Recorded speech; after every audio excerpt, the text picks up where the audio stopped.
ఈరోజు ములక్కాడ చికెన్ చాలా టేస్టీగా ఉంటుంది, సూపర్గా ఉంటుంది అనమాట. ఎలా చేయాలో తెలుసుకుందాం. సో వీడియో చివరి వరకు చూడండి. నచ్చితే మాత్రం ఒక లైక్ చేసి మా ఛానల్ని ఎంకరేజ్ చేయడం మర్చిపోవద్దు. సో ముందుగా చికెన్ ఒక హాఫ్ కేజీ చికెన్ చక్కగా పసుపు ఉప్పు వేసి కడిగి పెట్టుకోండి. ఇక ప్యాన్లో ఆయిల్ హీట్ చేసుకొని అర కేజీ చికెన్కి మీడియం సైజు 2 ఉల్లిపాయలు తీసుకోండి. అలాగే పచ్చిమిర్చి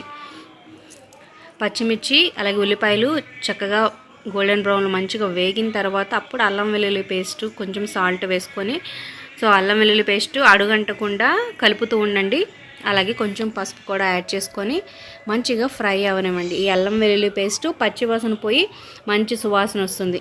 ఇప్పుడు కొంచెం కరివేపాకు వేసుకోవడం వల్ల మంచి స్మెల్ టేస్ట్ యాడ్ అవుతుంది. అలాగే ఉంటే కొంచెం కొత్తిమీర కూడా వేసుకోండి.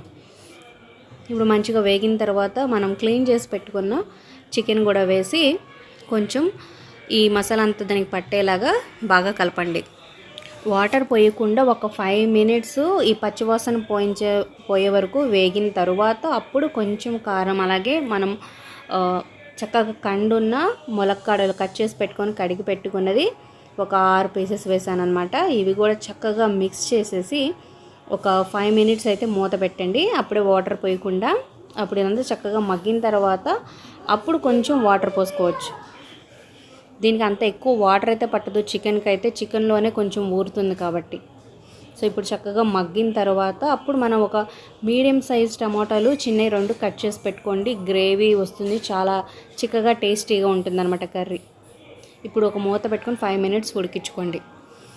సో ఈ వీడియో నచ్చితే ఒక లైక్ చేసి మా ఛానల్ ఎంకరేజ్ చేయడం మర్చిపోవద్దు. మీ ఫ్రెండ్స్కి వాట్సాప్ ఫేస్బుక్ ద్వారా షేర్ చేయండి.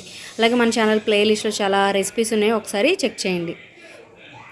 సో చికెన్ మంచిగా ఉడికిన తర్వాత అప్పుడు గరం మసాలా, కొబ్బరి పొడి, గసగసాల పౌడర్, ధనియాల పౌడర్ ఇవన్నీ వేసాను అనమాట. ఇప్పుడు ఇంకా మంచి స్మెల్ వస్తుంది. సో నూనె పైకి తేలేంత వరకు చూసుకోండి. అలాగే మీకు గ్రేవీ చిక్కదనం పలుచగా కావాలా లేకపోతే దగ్గరగా ఎగిర్చుకుంటే ఇంకా టేస్ట్ బాగుంటుంది. మీ టేస్ట్ని బట్టి వాటర్ లెవెల్ చూసుకోండి. సో ముక్క అయితే మంచిగా ఉడికింది. సో ఎలా ఉందో కింద కామెంట్ చేయండి. మరిన్ని అప్డేట్స్ కోసం సబ్స్క్రైబ్ చేసుకుని పక్కనే ఉన్న బెల్ ఐకాన్ ప్రెస్ చేసి ఆల్ అనే నోటిఫికేషన్స్పై క్లిక్ చేయండి.